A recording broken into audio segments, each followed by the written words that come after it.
آثیر نکاح قسط 48 تحریر گل۔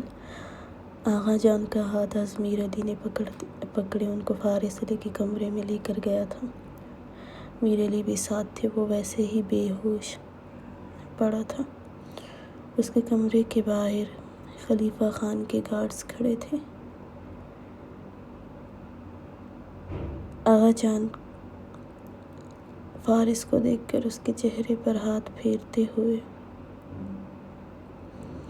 رونے لگے تھے۔ میر علی بھی آنسو بہانے لگے تھے۔ بابا جان، آپ فارس کو واپس جانے کی اجازت دے دیں۔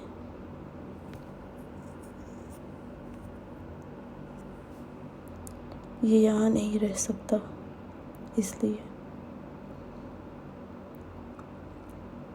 میں اسے یہاں نہیں رکھتا۔ وہ فارس کے بالوں میں ہاتھ پھیرتے نم لہجے میں بولے تھے، میں اس کی جدائی تو برداشت کر سکتا ہوں، لیکن اس طرح دشمنی میں اس کی موت نہیں دیکھ سکتا ہوں۔ ازمیر نے آغا جان کا ہاتھ پکڑے، پاس کرسی رکھی اور ان کو بٹھایا۔ آغا جان، آپ ویسے ہی پریشان ہیں۔ وہ بالکل ٹھیک ہیں، آپ پریشان مت ہو، ازمیر نے کہا۔ آغا جان بیٹھے، پھر کچھ دیر بعد میر علی خان زادہ کو نم آنکھوں سے دیکھ کر بولے، یہ کیسے ہوا سب؟ کیا خلیفہ خان نے کچھ نہیں بتایا تمہیں؟ نہیں، یہ تو نہیں بتایا اس نے، بس کہا ہے فارس خود بتا دے گا، اس نے ہی بچایا ہے اس کو، اور ہم اس کی بہن کے ساتھ کیا کیا سلوک کر رہے تھے۔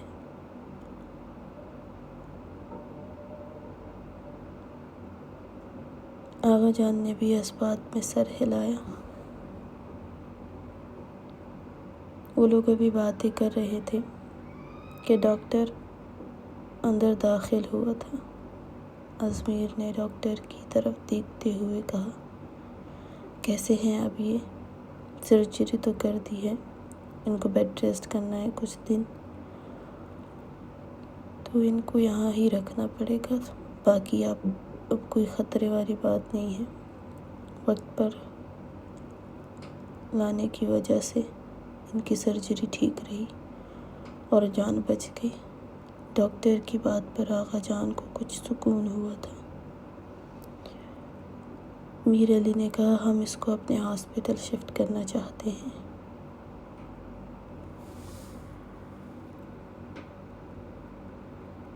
ڈاکٹر نے اس بات پہ سر ہلایا۔ میر علی یہاں کسی پر یقین نہیں کر سکتے تھے، اس لیے فارس کو گاؤں لے کر جانے کی بات کی، جس سے آغا جان بھی متفق تھے۔ ڈاکٹر نے فارس کو چیک کیا اور چلا گیا۔ آغا جان نے ازمیر کو دیکھ کر کہا، شاہ نواز اور شاہ زین کو بھی اطلاع کر دو تاکہ وہ دونوں بھی آ جائیں۔ ازمیر نے اس بات میں سر ہلایا اور چلا گیا۔ باہر خلیفہ خان صبح 6 کے قریب گھر آیا تھا، ساتھ انم بھی تھی۔ تم کپڑے چینج کر لو، وہ اپنے کمرے کی طرف جاتے ہوئے بولا تھا۔ انم نے اس بات میں سر ہلایا۔ اس وقت ملازم بھی نہیں تھے۔ خلیفہ خان جاتے جاتے رک کر کہا، انم پلیز میرے لیے کافی بنا کر میرے روم میں دے دو گی؟ انم، جو اب بھی فارس علی کے بارے میں سوچ رہی تھی، آہستہ آہستہ چل رہی تھی۔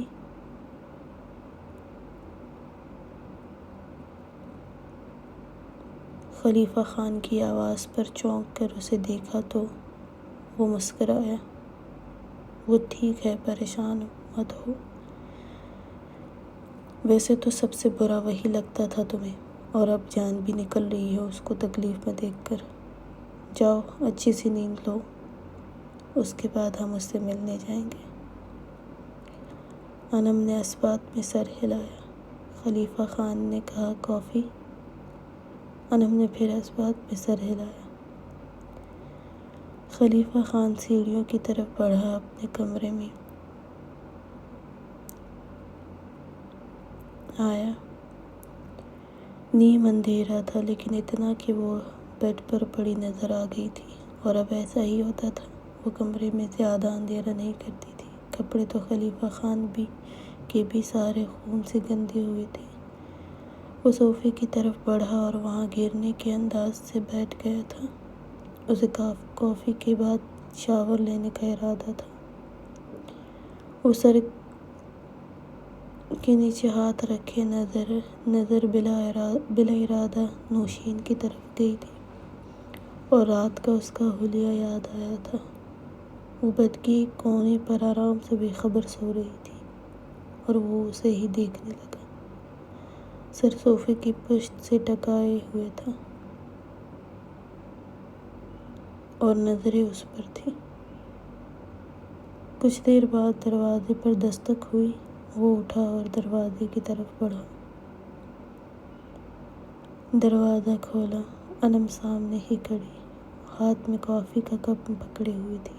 خلیفہ خان نے مسکراتے ہوئے کہا، جاؤ، اب سو جاؤ، اور اس کی فکر مت کرنا، وہ ٹھیک ہے۔ انم بمشکل مسکرائی تھی۔ خلیفہ خان اس کے ہاتھ سے کپ پکڑا اور دروازہ بند کیا۔ واپس صوفے کی طرف آیا، بیٹھا اور کافی پینے لگا۔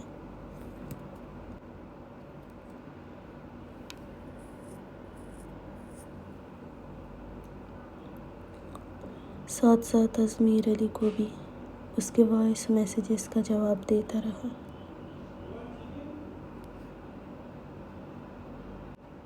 یار، آپ شاہ زینادہ سے کہیں کہ مجھ سے بات کرے، کیونکہ آغا جان اور بابا جان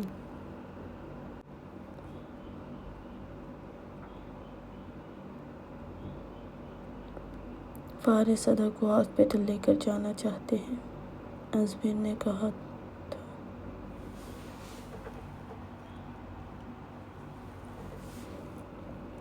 ٹھیک ہے، لیکن ابھی تو وہ لوگ سو رہے ہیں۔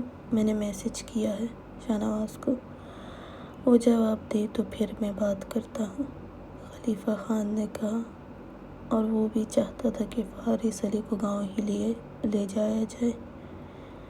خلیفہ خان نے کافی ختم کی اور فون سامنے ٹیبل پر رکھا، گھڑی بھی اتار کر ٹیبل پر رکھی، اپنی سیاہ شرٹ کے بٹن بھی کھولے اور وہیں صوفے کی پشت سر ٹکا گیا۔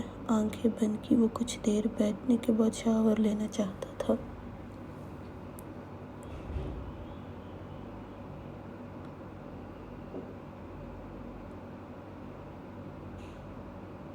لیکن کافی دنوں کے بعد سے رات کو نیند صحیح سے نہیں لے رہا تھا، اس لیے صوفے پر سر رکھے ہی سو گیا تھا، یا آنکھ لگ گئی تھی۔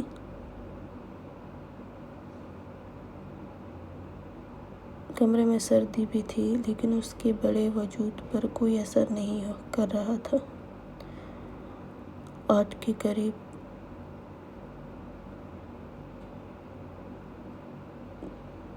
نوشین کی آنکھ کھلی۔ اس نے روز کی طرح اپنی دوسری طرف دیکھا، وہ جگہ ہمیشہ کی طرح خالی تھی۔ وہ حیران بھی ہوتی تھی کہ یہ انسان بنا نیند کے ہی اتنا کیسے فریش رہتا ہے۔ سارا دن بھی کام کرنا اور رات کو بھی 3 بجے گھر آنا، آتے ہی سونا، صبح 9 بجے پھر سے نکل جانا۔ وہ یہی سب سوچ رہی تھی۔ مجھے لگتا ہے یہ انسان نہیں ہے، کوئی جن ہے، یا جن ہی، ہاں جن ہی ہے، آنکھوں سے ہی لگتا ہے، جو بس ہمیشہ گھورنے کے لیے ہوتی ہے۔ یوں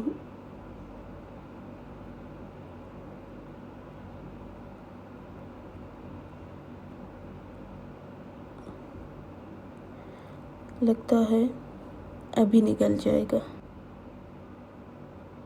کمفرٹر ہٹا کر جیسے ہی اٹھی ایک دم سٹل ہوئی تھی۔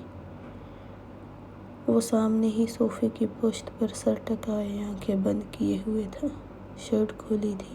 اس کے سخت ابھرتے ہوئے سینے کو نوشین کچھ دیر اسے دیکھتی رہی تھی۔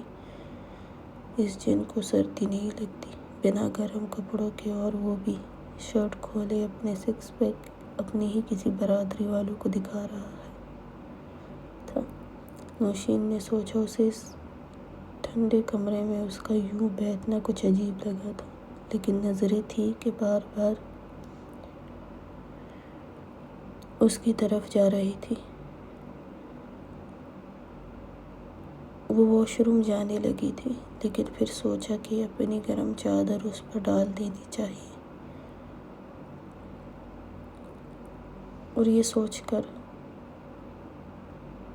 وہ اپنی گرم چادر اٹھائے آہستہ آہستہ اس کے قریب گئی۔ صوفے کے بالکل قریب پہنچ کر وہ ٹیبل کے اس طرف ہی کھڑی ہوئی تھی اور وہاں سے ہی اس پر چادر ڈالنے لگی تھی لیکن پھر وہ ٹیبل سے ہوتے صوفے کے قریب گئی اور پھر اس کے سرخ سفید سینے کے قرض پر گئی تھی۔ وہ نظریں ہٹاتے ہوئے اس پر اپنی چادر کھول کر ڈالنے لگی، لیکن ٹیبل کے ساتھ پاؤں ٹکرایا اور وہ لہراتی ہوئی اس کے سینے پر گری تھی۔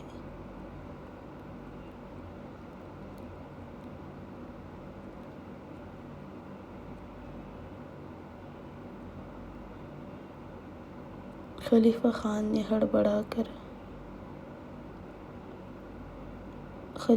ہڑبڑا کر اٹھا تھا۔ نوشین کو اپنی گود میں دیکھا تو حیران ہوا تھا، اور نوشین بے حد شرمندہ ہوئی تھی۔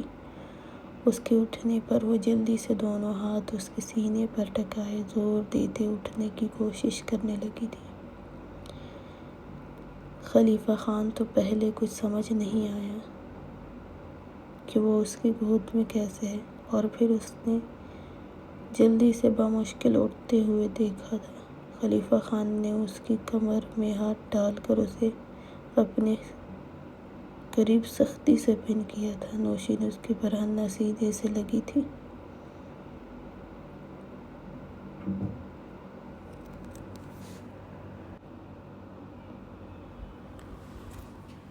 وہ بری طرح کنفیوز ہوئی تھی۔ خلیفہ خان نے سخت نظروں سے اسے دیکھا تھا۔ نوشین نے گھبراتے ہوئے اسے دیکھا۔ اس کی وہی سخت تاثرات اور اس کی نیلی سرخ آنکھیں جن سے وہ نوشین کو ہی گھور رہا تھا۔ نوشین نے جلدی سے نظریں جھکائی تھی۔ چھوڑے، وہ آہستہ سے بولی تھی۔ کیا کر رہی تھی؟ ہاں، میرے سوتے ہوئے مجھے سینے سے لگنا چاہتی تھی؟ اور جب میں نے لگایا تو اب مسئلہ ہو رہا ہے تمہیں؟ وہ بھاری آواز میں بولا تھا۔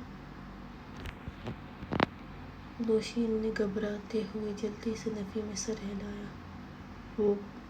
میں آپ پر یہ چادر ڈالنے لگی تھی تو ٹیبل سے پاؤں لگنے کی وجہ سے یہاں گری تھی۔ خلیفہ خان کی سخت نظریں اس کے چہرے پر تھیں۔ مجھے لگا آپ کو سردی لگ رہی ہوگی، اس لیے نوشین نے جلدی اس کے قریب آنے کی وضاحت دی اور خاموش ہوئی تھی۔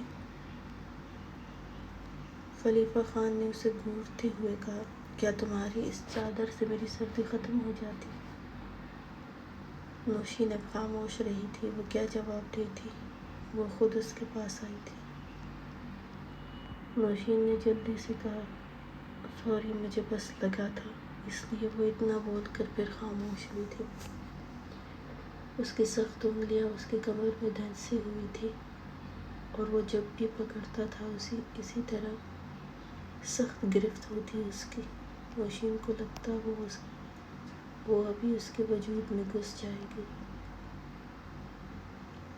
خلیفہ خان نے اس کا جھکا ہوا سر اٹھاتے بالوں سے جکڑ کر اٹھاتے ہوئے اپنے سامنے کیا۔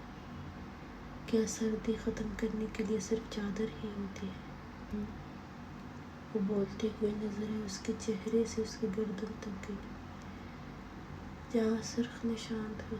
اس کی شرٹ کے اگلے بٹن کھلے تھے، جس سے اس کے وجود کی نازکی نظر آ رہی تھی۔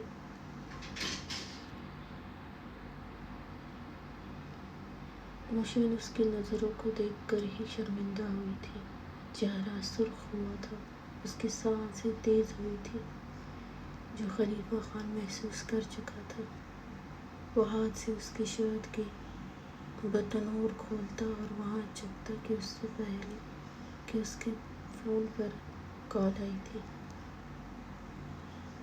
نوشین اس کی شرٹ سختی سے جکڑے اور پھر اسے جکڑے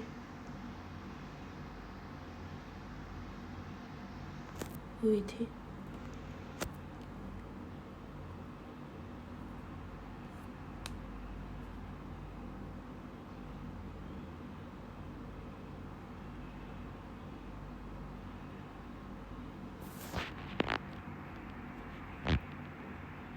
خلیفہ خان نے ایک نظر اس کی بند آنکھوں کو دیکھا اور پھر اسے چھوڑا۔ نوشین نے بے اختیار آنکھیں کھولی۔ خلیفہ خان تھوڑا سا آگے ہوا اور ٹیبل سے فون اٹھایا۔ نوشین کا دل دھڑکا تھا۔ وہ فون اٹھاتے ہوئے اس کی کمر سے بھی ہاتھ ہٹا گیا اور فون پک کرتے ہوئے کان سے لگایا۔ نوشین اس کی گود سے جلدی سے ہٹی تھی اور اپنی چادر واپس لیتی ہوئی واش روم کی طرف بھاگی تھی۔ خلیفہ خان اس کی پشت کو دیکھ کر رہا تھا۔ وہ اٹھا، بالکنی کے پردے ہٹا کر وہاں کھڑا ہوا اور فون پر بات کرنے لگا تھا۔ نوشین کچھ دیر بعد نکلی، اچھے سے چادر اوڑھی ہوئی تھی۔ خلیفہ خان بھی وہیں سے ہٹا اور واش روم کی طرف گیا تھا، لیکن شرٹ وہی اتار کر صوفے پر پھینکی تھی۔ وہ فون پر مصروف تھا۔ نوشین نے بے اختیار اس کی چھوڑی پشت کو دیکھا تھا۔ نظریں بار بار اس کی طرف ہی جاتی تھی۔ نوشین نے سر جھٹکا اور باہر نکلی۔ حیا اور کشمالہ سٹنگ ایریا میں بیٹھی اور اماں سے باتیں کر رہی تھی۔ حیا کشمالہ صوفے کی پشت سے سر ٹکائے ان کی باتیں سن رہی تھی۔ حیا چاہتی تھی کہ وہ آج ہی واپس حویلی چلی جائے۔ اس کا دل بھاری ہوتا تھا، اس لیے وہ شاہزین خانزادہ کے آنے کا انتظار کر رہی تھی۔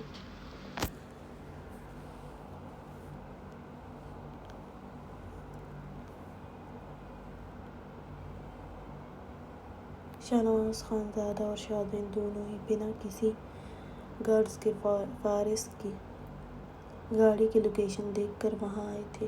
گاڑی وہیں کھڑی تھی جہاں شیرگل چھوڑ کر گیا تھا۔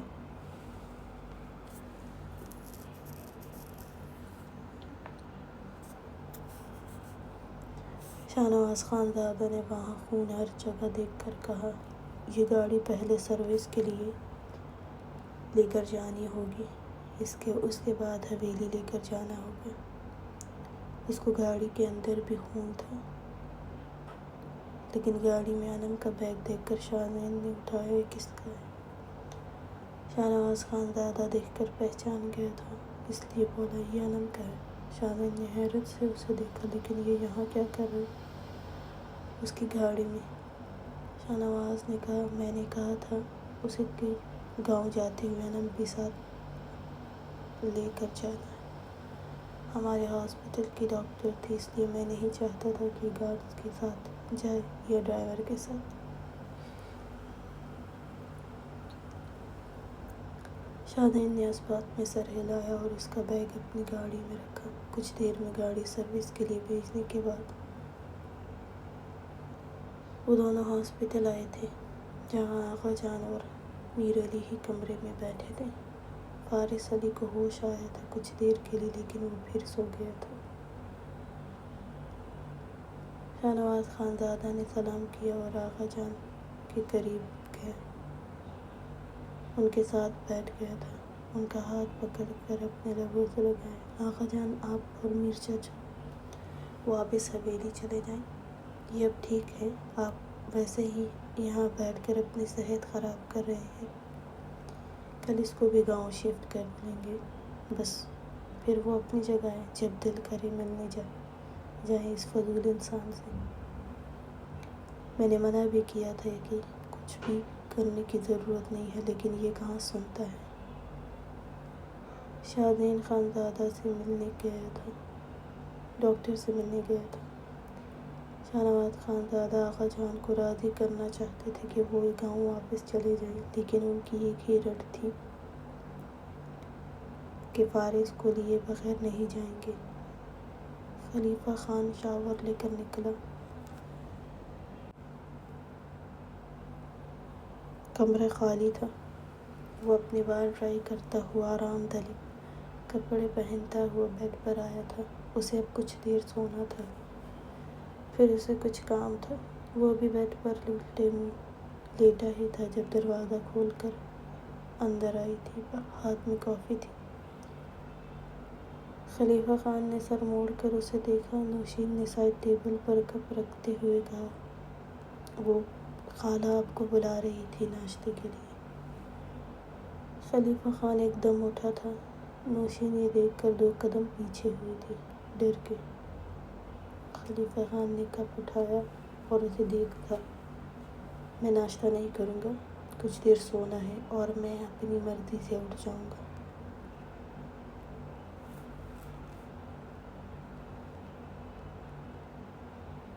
وہ کپ لبوں سے لگاتے ہوئے اسے دیکھ کر بولا تھا۔ نوشین نے اثبات میں سر ہلایا اور باہر چلی گئی، کیونکہ اس کے سامنے نہیں رہنا چاہتی تھی۔ فارس علی کو پوری ہوش رات تک آئی تھی۔ آغا جان اور میر علی سے باتیں کرنے کے بعد وہ دونوں واپس جانے کے لیے راضی ہوئے تھے۔ بس میر علی کے ساتھ ان دونوں کو روانہ کیا اور خود وہیں رک گئے تھے۔ کیا تکلیف تھی تمہیں یہ سب کرنے کی جب میں نے منع بھی کیا تھا؟ فارس علی کے تکیے سے ٹیک لگائے بیٹھا تھا۔ شاہنواز خانزادہ کے غصے سے بولنے پر وہ خاموش رہا تھا۔ کون تھے وہ؟ یہ بھی معلوم ہوا ہے یا نہیں؟ وہ ویسے ہی غصے سے بولا تھا۔ فارس نے ایک نظر اسے دیکھ کر کہا، شیرگل تھا۔ شاہنواز خانزادہ نے کہا، ہاں، شیرگل کو ہی کہا تھا تمہارے ساتھ رہنے کو۔ آغا جان، وہ کوئی اور نہیں شیرگل تھا، اور مجھ پر گولی چلانے والا بھی شیرگل تھا، فارس نے وضاحت کرتے ہوئے کہا۔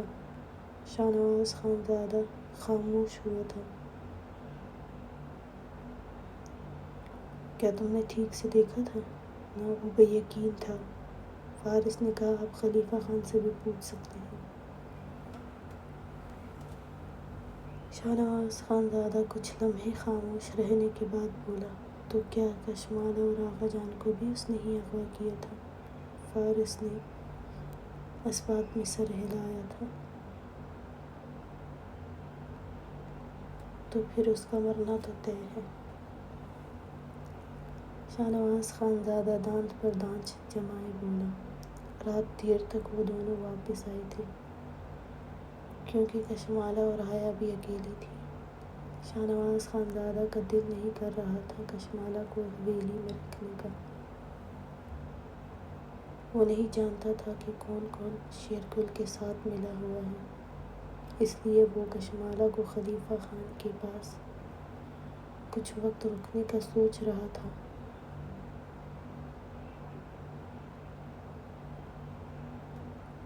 وہ کمرے میں آیا۔ رات کے 12 کا وقت تھا۔ کمرے میں ساری لائٹس آن تھیں اور وہ خود ٹی وی دیکھتے ہی سو گئی تھی۔ صوفے پر وہ مسکرایا تھا، اپنا کوٹ اتار کر وہیں سائڈ پر رکھتے ہوئے اس کے قریب آیا تھا۔ بال کھلے تھے، لبوں پر سرخ رنگ لگائے، وہ وہی صبح والی سرخ فراق میں تھی۔ اسے کھلتا ہوا گلاب لگا تھا۔ اس کا دل بہت اداس تھا شیرگل کے بارے میں جان کر۔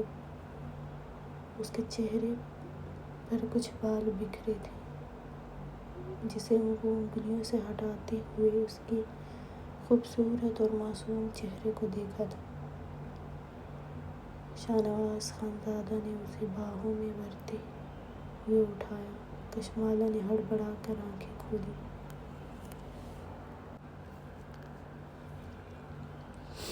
لیکن اسے دیکھ کر وہ گہری سانس لے کر بولی، آپ کب آئے؟ شاہنواز خانزادہ نے اسے بیڈ کی طرف لاتے ہوئے مسکراتے ہوئے کہا، جب تم سو رہی تھی۔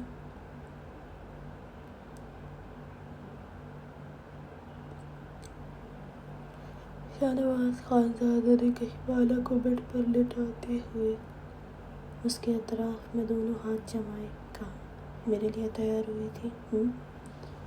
تم جانتی ہو نا، میں تمہاری یہ تیاری بکھیر کر رکھ دوں گا۔ کشمالہ نے اس کی شرٹ اپنے دونوں ہاتھوں میں جکڑے کہا، میں یہاں جو اماں ہیں، انہوں نے کہا تھا میں بہت خوبصورت ہوں اور میں آپ کے لیے بہت اچھے سے تیار ہوا کروں، اس لیے آپ کو میں پسند آئی نا؟ شاہنواز خانزادہ مسکرایا، سب کی بات اچھے سے سمجھ آتی ہے۔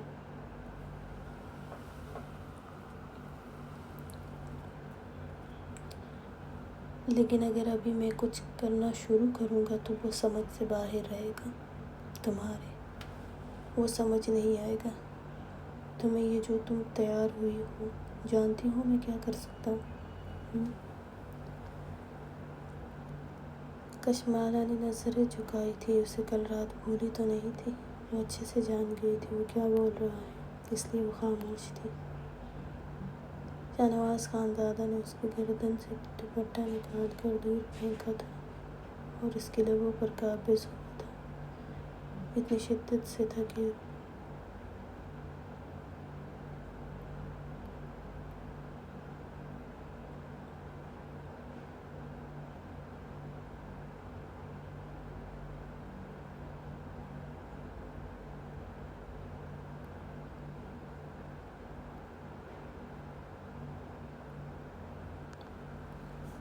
ہاتھوں سے اسے خود سے دور کرنے کی کوشش کر رہی تھی، اسے سانس تک نہیں لینے دے رہا تھا۔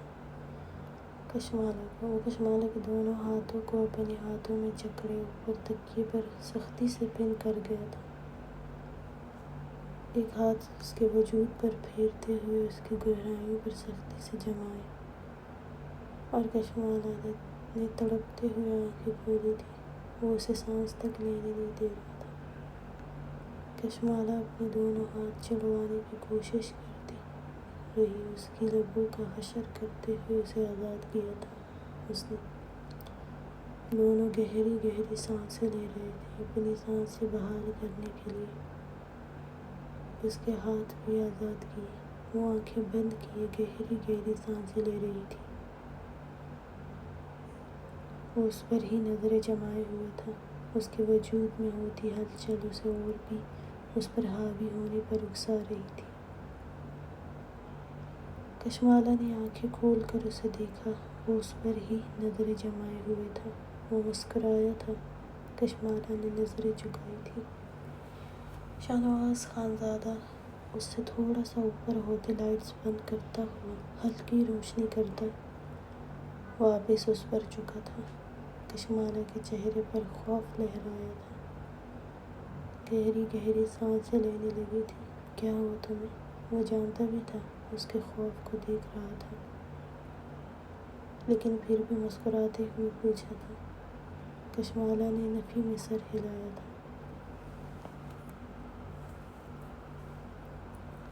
وہ کچھ بھی کہہ کر اس کو غصہ نہیں دلانا چاہتی تھی۔ خانزادہ مسکرایا تھا، پھر جھک کر اس کے ماتھے پر لب رکھتا ہوا اس کے وجود پر ہی اپنا وزن ڈالتا ہوا اس سر اس کی گہرائیوں پر رکھتا ہوا بولا، سو جاؤ کشمالہ، اور مجھے بھی یہاں سکون سے سونا ہے۔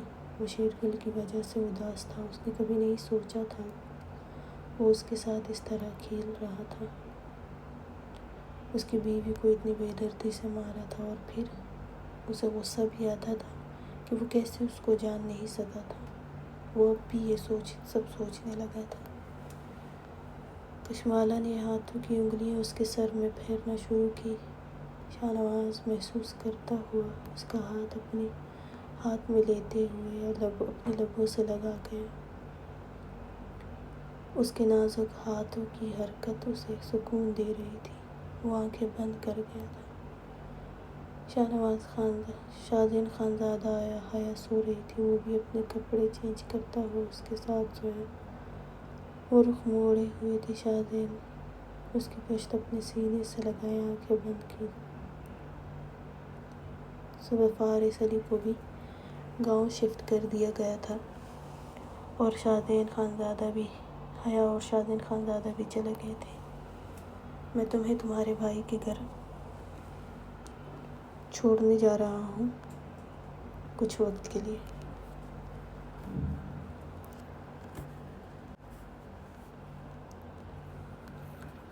پھر واپس لے آؤں گا۔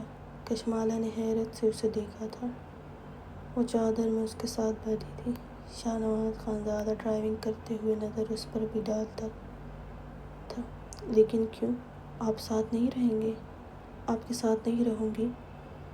شاہ نواز خانزادہ نے ایک نظر اسے دیکھا۔ میں حویلی میں ہوں گا، اس لیے تمہیں خلیفہ کے پاس چھوڑ رہا ہوں۔ کشمالہ نے جلدی سے کہا، اور آپ مجھے ساتھ کیوں نہیں لے کر جا رہے؟ میں گاؤں میں ہوں گا اور جب یہاں آؤں گا تم سے ملنے بھی آیا کروں گا۔ وہ اس کو وجہ نہیں بتا سکتا تھا۔ کشمالہ نے ناراضگی سے اسے دیکھا تھا۔ صرف ملنے آئیں گے آپ مجھ سے؟ کیوں، تمہیں کچھ اور بھی چاہیے؟ شاہ نواز خانزادہ اس کی اداسی نوٹ کر چکا تھا، اس لیے بولا، میں پاس نہیں ہوں گا تو پیار بھی نہیں کروں گا اور تمہیں برا بھی نہیں لگے گا، اس لیے صرف ملنے آیا کروں گا۔ وہ بولا اور ہاتھ بڑھا کر ڈیش بورڈ سے فون نکال کر کشمالہ کی طرف بڑھایا۔ میں تم سے فون پر بھی بات کروں گا۔ کشمالہ نے ہاتھ نہیں بڑھایا تھا فون لینے کے لیے۔ شاہ نواز نے ایک ہاتھ میں فون پکڑے اس کی طرف دیکھا۔ کشمالہ، وہ پھر سے اسے پکارا۔ کشمالہ نے فون اس کے ہاتھ سے پکڑا تھا۔ تمہیں فون کرنا نہیں پڑے گا، میں خود کروں گا، ٹھیک ہے نا؟ کشمالہ کا دل کیا رو دے۔ وہ صرف ملنے کی بات کر رہا تھا اور بس، وہ تو اس کی قریب رہنا چاہتی تھی، اس لیے کچھ نہیں بولی تھی۔ اس کی خاموشی پر اس نے ایک نظر اس کی طرف دیکھا اور پھر بولا، تمہیں خوشی نہیں ہے اپنے بھائی کے گھر جانے کی، جو اتنی خاموش ہو گئی ہو؟ کشمالہ اب بھی کچھ نہیں بولی تھی، اسے رونا آ رہا تھا، وہ اسے چھوڑ کر جا رہا تھا۔ کشمالہ نے کہا، ہاں، بہت اچھا لگ رہا ہے مجھے۔ آپ ملنے بھی نہ آئیں، بس اگر وقت ملے تو فون کر لیا کرنا، اگر نہ ملے تو بھی کوئی مسئلہ نہیں، وہ بھاری آواز میں بولی تھی، بمشکل اپنے آنسوؤں پر ضبط کیے ہوئے تھی۔ خانزادہ نے کہا، اچھا، میرے لیے اداس نہیں ہوگی تم؟ نہیں، میں کبھی اداس نہیں ہوتی ہوں، وہ پھر ناراضگی سے بولی تھی۔ وہ بے اختیار مسکرایا۔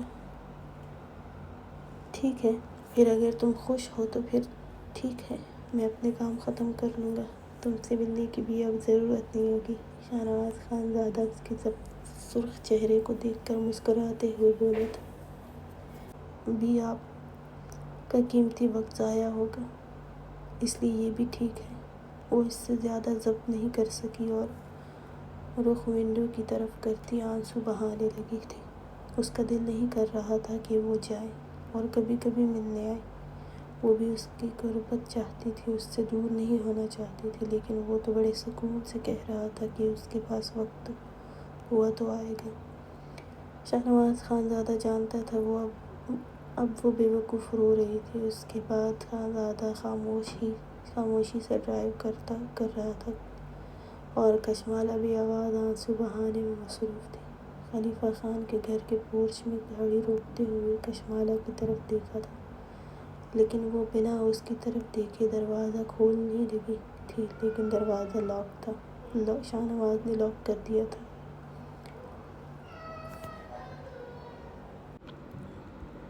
کشمالہ نے رخ موڑ کر اسے دیکھا۔ شاہنواز خانزادہ اس کی سرخ آنکھیں دیکھ کر اس کی طرف جھکا۔ اس کا سیٹ نیچے کرتا ہوا خود اس پر جھکا تھا۔ کیا ہوا؟ رو کیوں رہی تھی؟ وہ کشمالہ کے چہرے کے قریب اپنا چہرہ کرتے ہوئے بولا، دل کر رہا تھا رونے کو، اس لیے سوچا رو لیتی ہوں۔ اب بھی برا لگ رہا ہے آپ کو میرا رونا؟ وہ بھاری نم آواز میں بولی تھی۔ وہ مسکرایا، ہاں، تمہارا رونا ہر حال میں برا لگتا ہے مجھے۔ کشمالہ اسے دیکھتے ہوئے آنکھوں کے کنارے آنسو نکلے تھے۔ خانزادہ نے جھک کر اپنے لبوں میں جذب کیے۔ وہ دور ہونے لگا۔ کشمالہ نے اسے شرٹ سے جکڑ کر واپس اپنی طرف کھینچا۔ وہ واپس اس پر جھکا تھا۔ آپ کے پاس وقت نہیں ہوگا نا ملنے کا؟ یا اب میں اچھی نہیں لگتی ہوں آپ کو؟ شاہنواز نے اس کے ہاتھ اپنی شرٹ سے آزاد کیے اور لبوں سے لگایا، پھر مسکرایا۔ میں تمہیں صرف کچھ دن کے لیے یہاں چھوڑ رہا ہوں، اور اس کے بعد تم وہیں رہو گی جہاں میں ہوں گا۔ تم سے ایک دن بھی دور نہیں رہوں گا۔